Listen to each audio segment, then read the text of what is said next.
नमस्कार, दीपक हाईस्कूल अमरेली की ओर से इस वीडियो में आपका स्वागत है। कक्षा 12वीं के हिंदी का हम जो गद्य है कृति नंबर 6 घर वो पढ़ रहे हैं। इसके पहले हमने 2 वीडियो इस गद्य के हमने प्रस्तुत किए थे। आज हमारा तीसरा और आखिरी वीडियो इस गद्य का, इस पाठ का। घर के बारे में हमने इसकी व्याख्या दी थी कि घर किसे कहते हैं। तो घर जहाँ पर घर के सभी सदस्यों का प्यार बसा हो, उनकी भावना बसी हो, उनकी संवेदना बसी हो, इसका यह घर प्रतीक है। कोई 4 दीवारों या छप्पर से बना मकान नहीं है, जहाँ पर लोगों का, घर के सभी सदस्यों का प्यार बसा हो, उनकी हंसी खुशी बसी हो, उनका आनंद बसा हो, उनकी संवेदना बसी हो, इसे हम घर कहते हैं। तो भोलाभाई पटेल इसके लेखक, साहित्य प्रकार निबंध। हमने थोड़ी देर पहले अगले वीडियो में जब लेखक के बचपन की बात आई थी कि किस प्रकार वे अपने पुराने पुश्तैनी घर के आंगन में बैठकर किस प्रकार वे कखहरा सीखते थे, यानी क से लेकर ह तक की वर्णमाला वह सीखते थे, वह हमने यह देखा। उस वक्त मैंने कहा था कि लेखक के बचपन को देखकर, हमारे बचपन को देखकर मुझे पंक्तियां याद आ रही है। स्व जगजीत सिंह जो गजलकार थे, उनकी ये पंक्तियां हैं। ए दौलत भी ले लो, ए शोहरत भी ले लो, भले छीन लो मुझसे मेरी जवानी, मगर मुझे को लौटा दो बचपन का सावन, वो कागज की कश्ती, वो बारिश का पानी, वो कागज की कश्ती, वो बारिश का पानी। यह बात, लेखक की बचपन की बात सुनकर, देखकर, पढ़कर हम सभी को अपने बचपन के दिन याद आ गए कि किस प्रकार हम बारिश में कागज की कश्ती बनाते थे। तो हमने अगले वीडियो में देखा था कि लेखक अपने बचपन की बातें याद कर रहे हैं और एक के बाद एक कमरे में जाते हैं और वहाँ की स्मृतियाँ उनके जीवंत हो जाती है। बाद में वे जब अपने कमरे में से, जहाँ पर उनका जन्म हुआ था, उनके बच्चों का जन्म हुआ था, उस कमरे में से जब बाहर निकलते हैं और आंगन में आते हैं तो देखते हैं कि उनकी माता रो रही है और माता अब वृद्ध हो चुकी है और इसीलिए उसे दिखाई भी कम देता था और सुनाई भी कम देता था। यहाँ तक हमने दूसरे वीडियो में देखा था। अब उसके बाद अगले पृष्ठ पर यह लेखक भोलाभाई पटेल है। यह लेखक का पुश्तैनी घर है। किस प्रकार यह मिट्टी से बना हुआ घर, किस प्रकार उनके माता पिता ने ईंट और सीमेंट से पक्का बनाया था, उनकी यह तस्वीर है। बहुत ही सुंदर यह घर है, बार बार देखने को जी चाहता है। यह लेखक की माता है और लेखक की जो माता है उनकी आंखों में अपने बच्चों के लिए, अपनी स्मृतियाँ के लिए जीवंत ऐसे दृश्य दिखाई दे रहे हैं। उनके बच्चों के लिए प्रेम दिखाई दे रही है, तो उनकी पुरानी यादों को वे याद करके थोड़ा सा मुस्कुरा भी रही है। परंतु हमने अगले पृष्ठ में यह देखा था कि उनकी माता है, जब एक के बाद एक कमरे में भी वह भी जाती है, तब उनके पिता को याद करके वह रो रही होती है। यह लेखक के पिताजी है, यह उनकी माता जी, उनकी जवानी की यह तस्वीरें, और लेखक के भाई, उनकी बहन, यह खुद लेखक है। तो यह उनका परिवार है।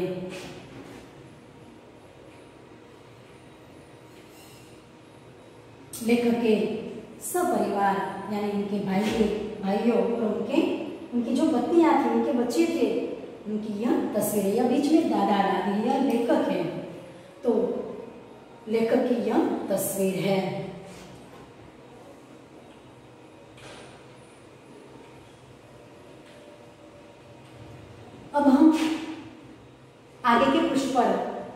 जाएंगे। तो हमने देखा कि लेखक की माता पुरानी बातों को याद करके रो रही है और उन्हें दिखाई भी कम देता है और सुनाई भी कम देता है। अब लेखक को ऐसा लगता है इसी कारण वह अधिक दिन निकाल न सके, अब अधिक दिन निकाल सके ऐसा भी नहीं लगता। उनकी माता अब अधिक दिनों तक जिएगी ऐसा भी लेखक को लगता नहीं है। मेरे पास जाकर पूछा, यह क्या तू रो रही है माँ? लेखक उनकी माता के पास जाकर पूछते हैं कि माता, माँ आप रो रही है? और वह जोर से रो पड़ी। यह घर और जिस प्रकार लेखक ने यह बोला, जैसे लेखक ने यह बोला कि माँ रो रही है, तो वो और जोर से रो पड़ी और यह बोलने जा रही थी कि यह घर, वहाँ पर रोने के कारण वह उनके मुंह से एक शब्द भी नहीं निकला और वह रुक गई। बस इतना ही वह आंसू और हिचकियों बीच बोल पाई। बस इतना ही बात ही वह घर, यह ऐसा वह आंसू और हिचकियों के बीच बोल पाई। पिताजी के अवसान के समय नहीं रोई थी, परंतु इतना रोई, वह इतनी हिचकियां लेने लगी जितना उनके पिताजी के अवसान के समय भी वह नहीं रोई थी। उतना माँ इस समय रो रही थी। धीरे धीरे हिचकियों के बीच उसने कहा, यह घर मैं जी रही हूँ, तब तक मत निकालो। और वे जब रो रही थी, धीरे धीरे हिचकियों के बीच वह उनसे उतना ही बोला जा सका कि यह घर मैं जब तक जी रही हूँ तब तक यह घर मत निकालो, यानी कि इस घर को बेचो मत। मैं अब कुछ दिनों की मेहमान हूँ, बस मैं अब थोड़े दिनों की ही मेहमान हूँ, फिर तुम लोग जो चाहो। बस उसने इतना ही कहा कि मैं थोड़े दिन अब जीने वाली हूँ, थोड़े दिन ही मैं जीने वाली हूँ, और इसीलिए जब तक मैं जी रही हूँ तब तक इस मकान को मत बेचो, फिर तुम लोग जो चाहे वो करो। ऐसा वह शब्द अधूरा छोड़कर, ऐसा वाक्य अधूरा छोड़कर वह रुक जाते हैं। पर तुम्हारा तुमने ही तो कहा था, लेखक कहते भोलाभाई पटेल जी उसकी माता को, कि आपने ही तो कहा था कि चाहो तो इस घर को बेच दो, कहा होगा, परंतु वापस यहाँ आने के बाद नहीं, इसे तुम मत बेचो। उसकी माता ने कहा कि हाँ मैंने कहा होगा, परंतु जब दोबारा इस घर में आई हूँ तो यहाँ से इतना लगाव हो चुका है, फिर से जो स्मृतियाँ थी इतनी जीवंत हो चुकी है, और इसीलिए नहीं इसे तुम मत बेचो। लेकिन अब इसे तुम मत बेचो। उसका रोना बंद ही नहीं हो रहा था, और माता का जो रोना था वो बंद नहीं हो रहा था। माँ को रोता देखकर मुझे दुख तो हुआ, परंतु आनंद विशेष हुआ, लगा कि उसका हृदय अभी जीवंत है। माँ को रोता देखकर लेखक को दुख हुआ, माँ रो रही थी, माँ को हम रोते देख नहीं सकते, इसलिए लेखक को दुख हुआ, परंतु उससे ज्यादा आनंद हुआ। इसलिए आनंद हुआ कि माँ का हृदय अभी तक जीवंत है, यानी कि वह सब कुछ महसूस कर सकते हैं। उसे ऐसा लगा था क्योंकि सामाजिक प्रसंग में किसी बात में माता रुचि नहीं ले रही थी, और इसीलिए लग रहा था कि माता है वह बस जीने के लिए जी रही, पर जब वह रोने लगी तो उसे लगा कि उनका हृदय जीवंत हो गया है। उसे अभी जगत में जीवन में रुचि है, और उसे लगा, लेखक को लगा कि उसकी माता को जिस दुनिया में, इस जीवन में अभी रस है। हम तो मान बैठे थे कि अब तो माँ बस दिन रही है, परंतु घर के प्रति उसका यह गहरा राग यानी लगाव, प्रेम। हम तो लेखक कहते हैं कि हम सभी भाइयों को ऐसा लगा था कि माँ तो बस सिर्फ दिन ही गिन रही है, दिन ही निकाल रही है, परंतु उनका घर के प्रति यह गहरा यह प्रेम देखकर लगा कि माँ अभी तक जीवंत है। घर निकाल देने की बात को लेकर मेरे मन में भी अंदर ही अंदर अपराध बोध तो था, परंतु अब तो एक प्रकार की तीव्र कसक उठी। लेखक कहते हैं कि जब घर निकालने की बात आई थी, मेरा मन व्यग्र हो चुका था, और अपराध अंदर ही अंदर मन में, हृदय में अपराध बोध था। अपराध यानी गुनाह, मैं कुछ गुनाह करने जा रहा हूँ, कुछ अच्छा नहीं करने जा रहा हूँ। परंतु जब माँ ने कहा कि घर मत बेचो, और अपराध था, परंतु अब तो एक प्रकार की तीव्र कसक उठी। कसक यानी पीड़ा, वेदना, और घर बेचने की जब बात याद आती है और माँ ने कहा कि यह घर मत बेचो, तब एक तीव्र प्रकार की बहुत ही ज्यादा पीड़ा उठे। घर को सभी की सहमति से बेचने का निर्णय लिया था। इस घर को, इस पुश्तैनी घर को सभी व्यक्तियों की सहमति से बेचने का निर्णय, सहमति यानी परवानगी, इजाजत। तो यह पुश्तैनी घर जो है हमारा, यह माता है, और यह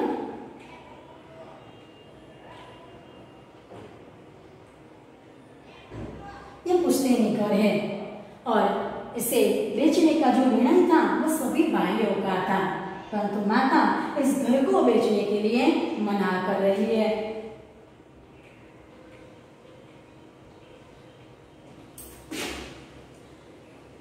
इकरारनामा भी हो चुका था। घर को बेचने की जो प्रक्रिया होती है, इकरारनामा, वह भी हो चुका था। लेकिन उस दिन से प्रत्येक सदस्य इकरारनामा यानी करार पत्र, करार हो गया था कि यह घर हम तुम्हें बेच रहे हैं। तो इकरारनामा भी हो चुका था, लेकिन उस दिन से प्रत्येक सदस्य घर की बात निकलते मौन हो जाते थे, क्योंकि घर के जो सभी भाई थे उसे यह घर बेचना नहीं था। परंतु घर रखकर भी क्या करे, क्योंकि वह धीरे धीरे जर्जरित होता जा रहा था। और इसीलिए जब घर बेचने की बात आती थी, याद आती थी, तो घर के जो सभी भाई थे वह मौन हो जाते थे, उसे अच्छा लगता नहीं था। इतने में छोटा भाई मकान खरीदने वाले के साथ आया। उतने में ही उस समय छोटा भाई जिसने मकान खरीदना है, जिस गांव का जो व्यक्ति है उसे मकान खरीदना है, उसके साथ आया। घर के अन्य सदस्य भी एकत्र होकर माँ के आसपास बैठ गए थे। माँ रो रही थी। यह जब देखा सभी घर के सदस्य ने तो सभी उनके पास आकर बैठ गए और वह घर खरीदने वाला व्यक्ति भी आ गया। माँ को समझाने का प्रयत्न करने लगे। सभी व्यक्ति माँ को घर बेचने के लिए समझाने का प्रयत्न करने लगे। हम अधिक सुविधा वाला नया मकान इस गांव में ही बनाएंगे। सभी यह कह रहे थे, सभी सदस्य करके कह रहे थे कि हम इससे भी अधिक सुविधा वाला नया मकान इसी गांव में बनाएंगे, लेकिन यह बहुत ही जर्जरित हो गया है, पुराना हो गया है, इसलिए आप इसे बेचने की अनुमति दे दें। इसी घर के पैसों से तुम कहोगे वैसा ही। और घर के सभी सदस्य कह रहे थे कि इसी घर के पैसों से यह घर बेचने के बाद जो पैसे आएंगे, रुपया आएंगे, और उसी रुपयों से आप जैसा कहेगी, हे माँ आप जैसा कहेगी वैसा घर हम बनाएंगे। माँ ने कहा मैंने इस घर की शहतीर तक ईंटें चढ़ाई है।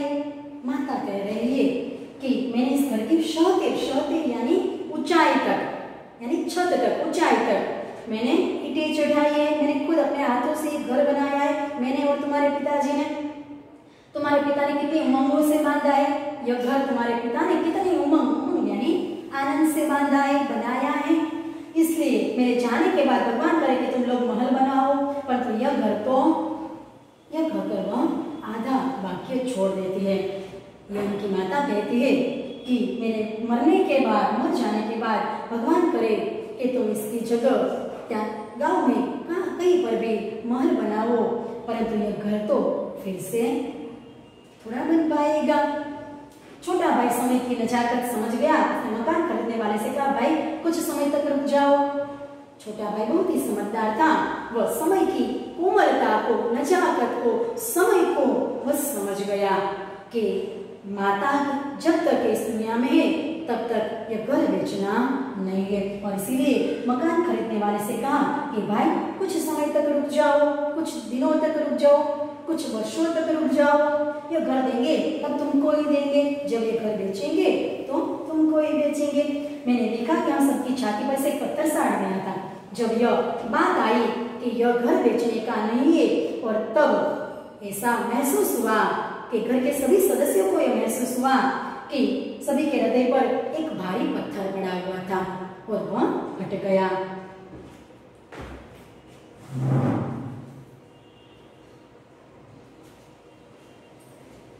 बरसात के बाद खुले आकाश जैसा माँ का मुंह देखकर मानो जर्जरित घर हंस रहा था।